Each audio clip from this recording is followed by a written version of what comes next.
नमस्कार। चलिए आज एक सफर पर निकलते हैं सीधा ऊपर की तरफ, हमारे वायुमंडल के अलग अलग परतों के बीच। ये सवाल आज के हमारे इस सफर का आधार है और ये शील्ड जाहिर है हमारा वातावरण है। इसको ऐसे सोचिए कि ये हवा का एक विशाल जीवन देने वाला समंदर है जो हमें सुरक्षित रखता है और हर उस चीज को संभव बनाता है जिसे हम जानते हैं। तो ये है हमारे सफर के 5 मुख्य पड़ाव। चलिए अपनी चढ़ाई शुरू करते हैं। ठीक है, तो शुरू करते हैं। हमारा सफर शुरू होता है बिल्कुल यहीं हमारे घर में, यानी ट्रोपोस्फेयर में। ये वही परत है जिसके कारण मौसम से जुड़ी हर भविष्यवाणी की जाती है।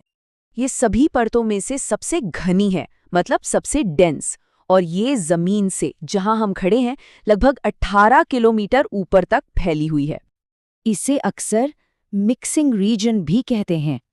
यहाँ पर सारी गैस, पानी की भाप और धूल के कण सब आपस में लगातार घूमते रहते हैं और इसी के चलते हम रोज अलग अलग मौसम का अनुभव करते हैं।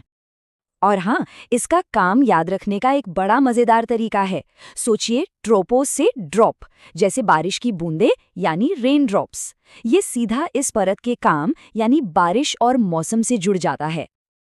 चलिए अब अगले पड़ाव पर चलते हैं और देखते हैं कि इसके ऊपर क्या है। अब हम ऊपर उठ रहे हैं, शांत और साफ स्ट्रैटोस्फेयर में।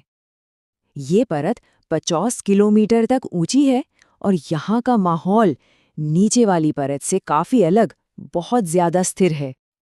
असल में इसकी इसी स्थिरता की वजह से कमर्शियल जेट्स यहाँ उड़ते हैं, ताकि आराम से बिना किसी झटके के मौसम के ऊपर से सफर पूरा हो सके। लेकिन इसका काम सिर्फ प्लेन उड़ाना नहीं है। स्ट्रैटोस्फियर एक ऐसा काम करता है जो जमीन पर जीवन के लिए बेहद जरूरी है। तो इस स्लाइड में जो सबसे दिलचस्प चीज है वो है ओजोन लेयर। ये हमारी धरती के ग्लोबल सनस्क्रीन की तरह काम करती है। सूरज से आने वाली खतरनाक रेडिएशन को सोख लेती है जो नीचे जमीन पर जीवन को नुकसान पहुंचा सकती है।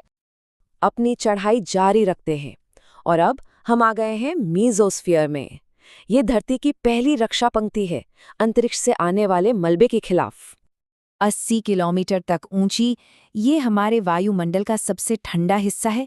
यहाँ तापमान बहुत तेजी से गिरता है और ये परत रात के आसमान के सबसे खूबसूरत नज़ारों में से एक के लिए जिम्मेदार है। क्या कभी टूटता तारा देखा है? तो सबसे जरूरी बात यह है कि जिसे हम टूटता तारा कहते हैं वो असल में तारा होता ही नहीं। वो तो एक उल्कापिंड यानी मीटियोर का आखिरी आग भरा शानदार अंजाम होता है, जो इस सुरक्षा देने वाली परत में घुसने पर घर्षण से जलकर राख हो जाता है। चलिए और ऊपर चलते हैं, आयनोस्फीयर में। ये एक ऐसी परत है जिसका व्यवहार सच में बहुत अनोखा और एनर्जेटिक है। ये 640 किलोमीटर तक फैली हुई है, एक बहुत बड़ा एरिया। पर इस परत की पहचान इसके तापमान से नहीं बल्कि इसकी इलेक्ट्रिकल प्रॉपर्टीज से होती है। आयनोस्फीयर को इसका नाम इन्हीं इलेक्ट्रिकली चार्ज्ड पार्टिकल्स यानी आयन से मिला है। ये तब बनते हैं जब सूरज की रेडिएशन एटम्स से इलेक्ट्रॉन्स को अलग कर देती है। और ये कमाल का उदाहरण है कि इसका नतीजा क्या होता है। आयन्स की ये परत आसमान में एक बहुत बड़े शीशे की तरह काम करती है।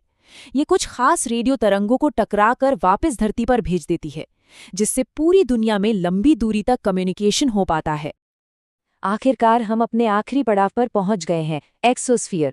ये वो जगह है जहां हमारा वायुमंडल धीरे धीरे अंतरिक्ष के खालीपन में घुल जाता है। लगभग 700 किलोमीटर से शुरू होने वाली इस परत की कोई साफ सीमा नहीं है। ये बस पतली और पतली होती जाती है। ये सैटेलाइट्स का इलाका है।